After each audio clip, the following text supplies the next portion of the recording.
नमस्कार सभी दोस्तों को। आज हम लोग सेमेस्टर 5 पेपर 8 जो कि आपका पेपर 8 है और एक बहुत ज़रूरी विषय है नव जागरण और आधुनिक हिंदी आंदोलन, हिंदी उर्दू हिंदुस्तानी, इस पर हम एक संक्षिप्त चर्चा करेंगे। यह सेमेस्टर 5 के मेजर हिंदी पेपर 8 का पेपर है, ठीक है। तो आप अपने साथ एक कलम और एक कॉपी रखिए और सारे इम्पॉर्टेंट पॉइंट्स को अपनी कॉपी में लिखते जाइए, जो मैं आपसे यहाँ पर इस वीडियो के माध्यम से आप सभी के साथ साझा कर रही हूँ। तो सबसे पहले तो छात्रों, यह जो नव जागरण है इसके बारे में जानना ज़रूरी है कि नव जागरण क्या है। नव जागरण का अर्थ है नया जागरण, है ना।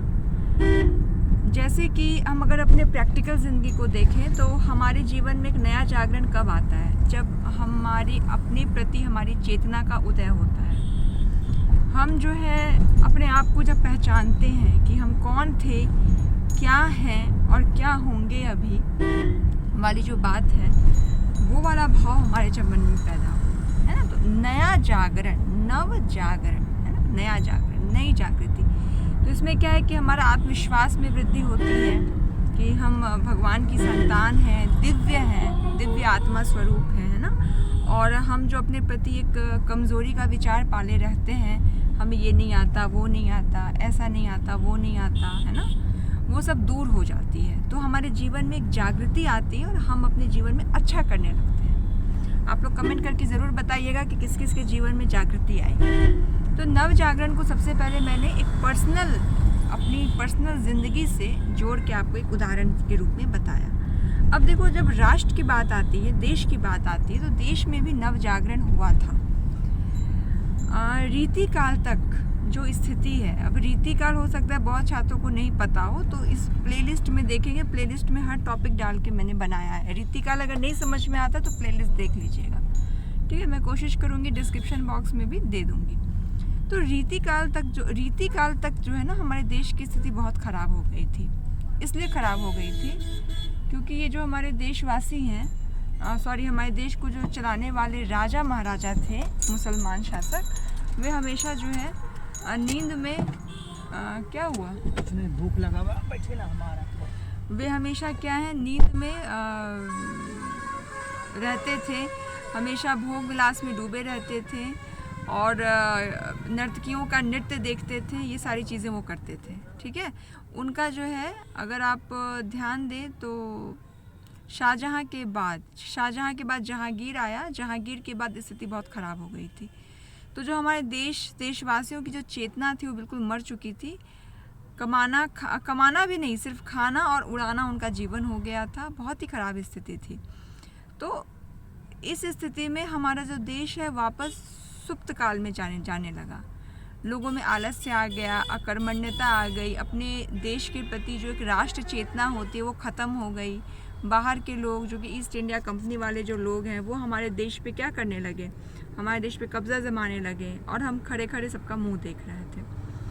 तो अब इस अंधकार को हटाने की ज़रूरत है। तो यह अंधकार जो है वह हटना शुरू हुआ 1857 की क्रांति के बाद, है ना, विद्रोही क्रांति के बाद। तो इसमें क्या हुआ छात्रों, इसमें ये हुआ कि 1857 की जो क्रांति आई, तो उसमें जब यह क्रांति हुई तो उसमें जो है लोगों को ही पता चला कि हम हमारे देश के लोग हैं, हमें अपने देश को बचाना है अंग्रेज़ों के वर्चस्व से, है ना। तो सबने मिल करके एक संगठित हो करके प्रयास करना शुरू किया। 1857 की जो क्रांति थी उसको दबा तो दिया गया, लेकिन लोगों की चेतना को अंग्रेज़ दबा नहीं पाए। 1857 की क्रांति के बाद हमारे देशवासियों में एक जागृति पैदा हुई, जिसको हम नव जागरण काल कहते हैं। नव जागरण काल कहिए या फिर पुनर्जागरण काल कहिए। तो यह विकसित होना शुरू हो गया लोगों में। अब जब हम हिंदी साहित्य की बात करते हैं, मैं बहुत इतिहास में नहीं जाऊंगी छात्रों, मैं साहित्य, थोड़ा सा इतिहास को बताते हुए साहित्य पे बात अपनी केंद्रित करूंगी। तो जब यह रीति काल के बाद जब यह आधुनिक युग आया, और आधुनिक युग में जब भारतेंदु युग, आप सभी जानते हैं आधुनिक काल को 4 कालखंडों में बांटा गया है। भारतेंदु युग, द्विवेदी युग, छायावाद, छायावादोत्तर, है ना, मोटे मोटे तौर पे 4 में। तो भारतेंदु युग जो है वे एक नव जागरण की चेतना लेके हमारे हिंदी साहित्य के पटल पर आए। राष्ट्र स्तर पर मतलब सामाजिक गतिविधियों में बहुत सारे ऐसे क्रांतिकारी समाज सेवी सब थे जो कि बहुत ही ज़्यादा अपने देशवासियों में एक चेतना जगाने का प्रयास कर रहे थे। ईश्वर चंद्र विद्यासागर, राजा राम मोहन राय, है ना, और भी बहुत सारे लोग थे, दयानंद सरस्वती। ये सब स्पष्ट रूप से कह रहे थे कि अपने वेदों की तरफ लौटो और जो हमारे देश की जो कुरीतियाँ हैं, जो हमारे देश को खा रही हैं, उन सब से देश को छुटकारा दिलाना है। तो यह तो सामाजिक स्तर पे नव जागरण हो रहा था। हमारे साहित्य के स्तर पे नव जागरण हो रहा था कि अब जो है हमने अपनी हिंदी भाषा के महत्व को समझना शुरू कर दिया था। ठीक है, टॉपिक है नव जागरण और आधुनिक हिंदी आंदोलन। तो आधुनिक हिंदी आंदोलन के बारे में मैं आप लोगों के साथ ये डिस्कस अभी थोड़ा केंद्रित होकर करूँगी। ये जो आधुनिक हिंदी आंदोलन था, सबसे पहली बात इसकी ज़रूरत क्यों महसूस हुई? इसकी ज़रूरत इसलिए महसूस हुई क्योंकि एक ऐसी भाषा की तो ज़रूरत थी ही जो कि हमारे देश को एक सूत्र में बांधे, है ना। हमारे देश में जो राष्ट्रीय अस्मिता है, राष्ट्र चेतना है, उसको जगाए। हमें अपनी भाषा पे गर्व हो, हमारी एक अपनी भाषा होनी चाहिए।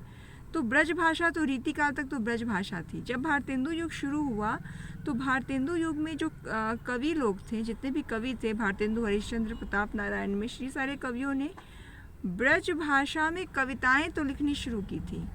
कविता की भाषा ब्रज भाषा थी, लेकिन जो पत्रकारिता की भाषा है, आलेखों की भाषा है, जो गद्य की भाषा थी, वह खड़ी बोली हिंदी थी। ठीक है, तो धीरे धीरे खड़ी बोली ने अपना जो है प्रचार प्रसार करना शुरू कर दिया था। खड़ी बोली जो है, खड़ी बोली हिंदी हमारी भारतीय संस्कृति की संवाहक बन के उभरने लगी थी। ठीक है, सारी पॉइंट्स जो है बहुत इंपॉर्टेंट है छात्रों, तो उसको लिखते जाइए आप सभी। अब यह जो आधुनिक हिंदी आंदोलन हुआ, इसकी शुरुआत इसी तरीके से हुई। यह आंदोलन इसलिए ज़रूरी था ताकि हमारे पूरे देश को एक सूत्र में बांटा जा सके। बोर्ड लगा दीजिए, स्टार्ट ही कर रहे हैं तो बार बार आप रोकेंगे ना, एक ही बार में कर दीजिए, लगा दीजिए साइड करके। ठीक है, तो यह जो आधुनिक हिंदी आंदोलन है उसमें यह आंदोलन इसलिए हुआ ताकि जो हमारी जातीय जो हमारा देश जो बटा हुआ था अलग अलग हिस्सों में, अलग अलग भागों में, वो सभी क्या हो, वो सभी एकजुट हो जाए। तो इसमें जो है देखो, हमारे देश में हिंदू और मुस्लिम ये दो वर्ग बटे हुए थे।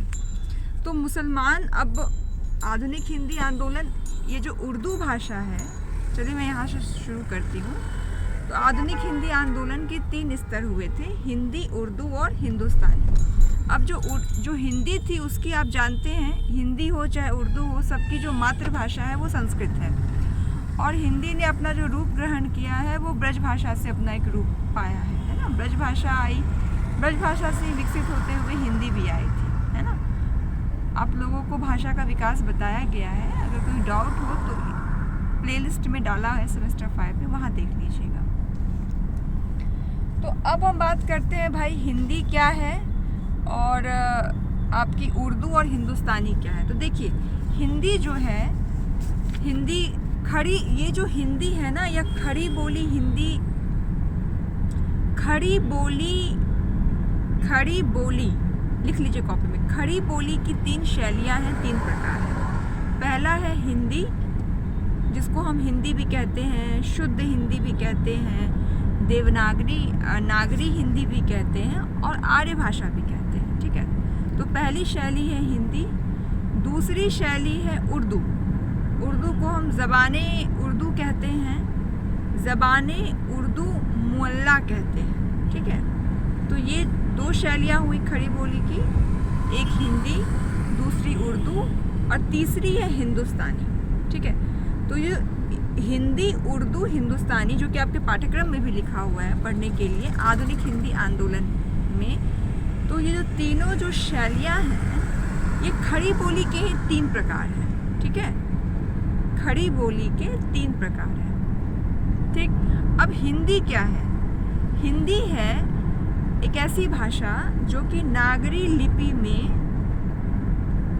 लिखी जाती है और जिसमें संस्कृत के ज़्यादा से ज़्यादा शब्दों का प्रयोग होता है। ठीक है, मतलब इस हिंदी में संस्कृत बहुल खड़ी बोली होती है, ज़्यादा संस्कृत के शब्दों का प्रयोग होता है। तो इसमें इसके जो रचनाकार, मतलब अगर आप जयशंकर प्रसाद की रचनाओं को देखेंगे, उनकी अगर आपने नाटक पढ़े हों, जैसे स्कंदगुप्त नाटक है या फिर ध्रुव स्वामिनी है या फिर कुछ भी पढ़ा हो, तो आप देखिएगा, गौर कीजिएगा कि वे संस्कृत शब्दों का खूब प्रयोग करते हैं। दूसरा है उर्दू। उर्दू जो है वो फारसी लिपि में लिखी जाती है और इसमें अरबी फारसी बहुल खड़ी बोली है। ठीक है, मतलब कि फारसी लिपि में लिखी जाती है, उसमें अरबी फारसी के जो शब्द हैं वो बोले जाए, मतलब उसका प्रयोग किया जाता है।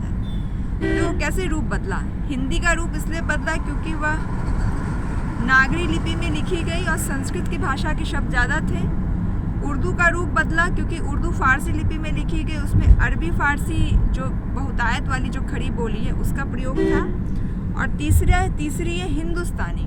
यह भी खड़ी बोली की एक शैली है, हिंदुस्तानी। यह जो है हिंदी उर्दू का मिश्रित रूप थी और हिंदी, मतलब हिंदुस्तानी में हिंदी भाषा के भी शब्द थे, उर्दू भाषा के भी शब्द थे और यह सामान्य जनता के द्वारा बोली जाती थी, आम जन के द्वारा यह भाषा बोली जाती थी, हिंदुस्तानी। तो हिंदुस्तानी जो आपकी जो भाषा है वह प्रेमचंद की जब आप रचनाएं पढ़ेंगे तो उन्होंने हिंदुस्तानी भाषा का बहुत प्रयोग किया है। उनकी हिंदी में उर्दू भाषा के भी शब्द बहुत सारे आए हुए हैं। ठीक है, उर्दू के बहुत सारे शब्दों का प्रयोग है। और अगर आप उर्दू भाषा पे देखें या उर्दू की बात की जाए तो मंटो की रचनाएं आप पढ़ेंगे, अगर सादत हसन मंटो, तो मंटो ने बहुत सारे अरबी फारसी शब्दों का प्रयोग किया है। तो मुझे लगता है कि ये 3 कॉन्सेप्ट आपका क्लियर हो गया। हिंदी, उर्दू और हिंदुस्तानी, ये तीनों खड़ी बोली की 3 शैलियाँ हैं छात्रों। जैसे कि एक माँ के 3 बच्चे हैं, है ना, उसी तरह से ये 3 बच्चे ही हैं, है ना।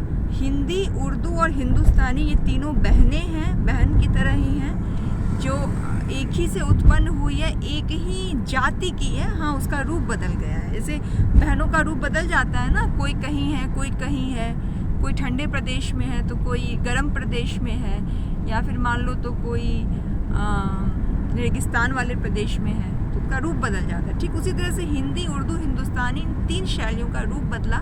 एक खड़ी बोली की ही 3 शैलियाँ हैं। तो खड़ी बोली आंदोलन जो हुआ था, तो हिंदू और मुसलमानों में एकता स्थापित करने में इस आंदोलन ने बहुत महत्वपूर्ण भूमिका निभाई थी, है ना।